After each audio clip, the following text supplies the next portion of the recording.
One of my earliest memories is of trying to wake up one of my relatives and not being able to. And I was just a little kid, so I didn't really understand why. But as I got older, I realized we had drug addiction in my family, including later cocaine addiction. I've been thinking about it a lot lately, partly because it's now exactly 100 years since drugs were first banned in the United States and Britain, and we then imposed that on the rest of the world. It's a century since we made this really fateful decision to take addicts and punish them and make them suffer because we believed that would deter them, it would give them an incentive to stop. And a few years ago, I was looking at some of the addicts in my life who I love and trying to figure out if there was some way to help them. And I realized there were loads of incredibly basic questions I just didn't know the answer to. Like, what really causes addiction? Why do we carry on with this approach that doesn't seem to be working? And is there a better way out there that we could try instead? So I read loads of stuff about it, and I couldn't really find the answers I was looking for. So I thought, okay, I'll go and sit with different people around the world who've lived this and studied this and talk to them and see if I can learn from them. And I didn't realize I would end up going over 30,000 miles at the start, but I ended up going and meeting loads of different people, from a transgender crack dealer in Brownsville, Brooklyn, to a scientist who spends a lot of time feeding hallucinogens to mongooses to see if they like them. It turns out they do, but only in very specific circumstances. To the only country that's ever decriminalized all drugs, from cannabis to crack, Portugal. And the thing I realized that really blew my mind is almost everything we think we know about addiction is wrong. And if we start to absorb the new evidence about addiction, I think we're going to have to change a lot more than our drug policies. But let's start with what we think we know, what I thought I know, right? Let's think about this middle row here, right? Imagine all of you, for 20 days now, went off and used heroin 3 times a day. Some of you look a little bit more enthusiastic than others at this prospect. Don't worry, it's just a thought experiment. Imagine you did that, right? What would happen? Now, we have a story about what would happen that we've been told for a century. We think because there are chemical hooks in heroin, as you took it for a while, your body would become dependent on those hooks, you'd start to physically need them, and at the end of those 20 days, you'd all be heroin addicts, right? That's what I thought. First thing that alerted me to the fact something not right with this story is when it was explained to me, if I step out of this TED Talk today and I get hit by a car and I break my hip, I'll be taken to hospital and I'll be given loads of diamorphine. Diamorphine is heroin. It's actually much better heroin than you're ever going to buy on the streets, because the stuff you buy from a drug dealer is contaminated, actually very little of it is heroin, whereas the stuff you get from the doctor is medically pure. And you'll be given it for quite a long period of time. There are loads of people in this room who may not realize that you've taken quite a lot of heroin, right? And anyone watching this anywhere in the world, this is happening. And if what we believe about addiction is right, those people are exposed to all those chemical hooks. What should happen? They should become addicts. This has been studied really carefully. It doesn't happen. You will have noticed if your grandmother had a hip replacement, she didn't come out as a junkie. And when I learned this, it just seemed so weird to me, so contrary to everything I'd been told, everything I thought I knew. I just thought it couldn't be right.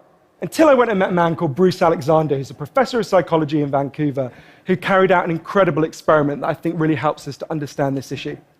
Professor Alexander explained to me, the idea of addiction we've all got in our heads, that story, comes partly from a series of experiments that were done earlier in the 20th century. They're really simple experiments. You can do them tonight when you go home if you feel a little bit sadistic. You get a rat and you put it in a cage, and you give it 2 water bottles. One is just water, and the other is water laced with either heroin or cocaine. If you do that, the rat will almost always prefer the drugged water and almost always kill itself quite quickly. So there you go, right? That's how we think it works. In the 70s, Professor Alexander comes along and he looks at this experiment and he noticed something. He said, we're putting the rat in an empty cage. It's got nothing to do except use these drugs. Let's try something a bit different. So Professor Alexander built a cage that he called Rat Park, which is basically heaven for rats, right? They've got loads of cheese, they've got loads of colored balls, they've got loads of tunnels. Crucially, they've got loads of friends, they can have loads of sex, and they've got both the water bottles, the normal water and the drugged water. But here's the fascinating thing. In Rat Park, they don't like the drugged water. They almost never use it. None of them ever use it compulsively. None of them ever overdose. You go from almost 100% overdose when they're isolated to 0% overdose when they have happy and connected lives.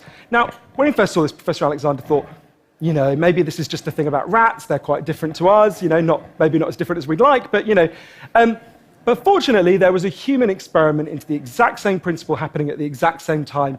It was called the Vietnam War. In Vietnam, 20% of all American troops were using loads of heroin. And if you look at the news reports from the time, they were really worried because they thought, my God, we're going to have hundreds of thousands of junkies on the streets of the United States when the war ends. It made total sense. Now, those soldiers who were using loads of heroin were followed home. The Archives of General Psychiatry did a really detailed study, and what happened to them? It turns out they didn't go to rehab. They didn't go into withdrawal. 95% of them just stopped. Now, if you believe the story about chemical hooks, that makes absolutely no sense. But Professor Alexander began to think there might be a different story about addiction. He said, what if addiction isn't about your chemical hooks? What if addiction is about your cage? What if addiction is an adaptation to your environment? Looking at this, there was another professor called Peter Cohen in the Netherlands who said, maybe we shouldn't even call it addiction. Maybe we should call it bonding. Human beings have a natural and innate need to bond. And when we're happy and healthy, we'll bond and connect with each other. But if you can't do that because you're traumatized or isolated or beaten down by life, you will bond with something that will give you some sense of relief. Now, that might be gambling, that might be pornography, that might be cocaine, that might be cannabis, but you will bond and connect with something because that's our nature. That's what we want as human beings. And I think, at first I found this quite a difficult thing to get my head around, but one way that helped me to think about it is, and I can see, I've got over by my seat there a bottle of water, right? I'm looking at lots of you, and lots of you have bottles of water with you, right? Forget drugs, forget the drug war. Totally legally, all of those bottles of water could be bottles of vodka, right? We could all be getting drunk, I might after this. But we're not, right? Now, because you've been able to afford the approximately £1 gazillion that it costs to get into a TED Talk, I'm guessing you guys could afford to be drinking vodka for the next 6 months. You wouldn't end up homeless. You're not going to do that. And the reason you're not going to do that is not because anyone's stopping you. It's because you've got bonds and connections that you want to be present for. You've got work you love. You've got people you love. You've got healthy relationships. And a core part of addiction, I came to think, and I believe the evidence suggests, is about not being able to bear to be present in your life. Now, this has really significant implications. The most obvious implications are for the war on drugs, right? In Arizona, I went out with a group of women who were made to wear T-shirts saying I was a drug addict and go out on chain gangs and dig graves while members of the public could jeer at them. And when those women get out of prison, they're going to have criminal records that mean they'll never work in the legal economy again. Now, that's a very extreme example, obviously, in the case of the chain gang, but actually almost everywhere in the world we treat addicts to some degree like that. We punish them, we shame them, we give them criminal records, we put barriers between them reconnecting. There was a doctor in Canada, Dr. Gabor Mate, an amazing man, who said to me, if you wanted to design a system that would make addiction worse, you would design that system. Now, there's a place that decided to do the exact opposite, and I went there to see how it worked. In the year 2000, Portugal had one of the worst drug problems in Europe. 1% of the population was addicted to heroin, which is kind of mind-blowing. And every year, they tried the American way more and more. They punished people and stigmatized them and shamed them more. And every year, the problem got worse. And one day, the Prime Minister and the leader of the opposition got together and basically said, look, we can't go on with a country where we're having ever more people becoming heroin addicts. Let's set up a panel of scientists and doctors to figure out what would genuinely solve the problem. And they set up a panel led by an amazing man called Dr. Joao Gulao to look at all this new evidence. And they came back and they said, decriminalize all drugs, from cannabis to crack. But, and this is the crucial next step, take all the money we used to spend on cutting addicts off, on disconnecting them, and spend it instead on reconnecting them with the society. And that's not really what we think of. What they did wasn't really what we think of as drug treatment in the United States and Britain. So they do residential rehab, they do psychological therapy that does have some value. But the biggest thing they did was the complete opposite of what we do. A massive program of job creation for addicts and microloans for addicts to set up small businesses. So say you used to be a mechanic. When you're ready, they go to a garage and they'll say, if you employ this guy for a year, we'll pay half his wages. The goal was to make sure that every addict in Portugal had something to get out of bed for in the morning. And when I went and met the addicts in Portugal, it's fascinating. What they said is, as they rediscovered purpose, they rediscovered bonds and relationships with the wider society. It'll be 15 years this year since that experiment began, and the results are in. injecting drug use is down in Portugal, according to the British Journal of Criminology, by 50%, 50%. Overdose is massively down. HIV is massively down among addicts. Addiction in every study is significantly down. One of the ways you know it's worked so well is that almost nobody in Portugal wants to go back to the old system.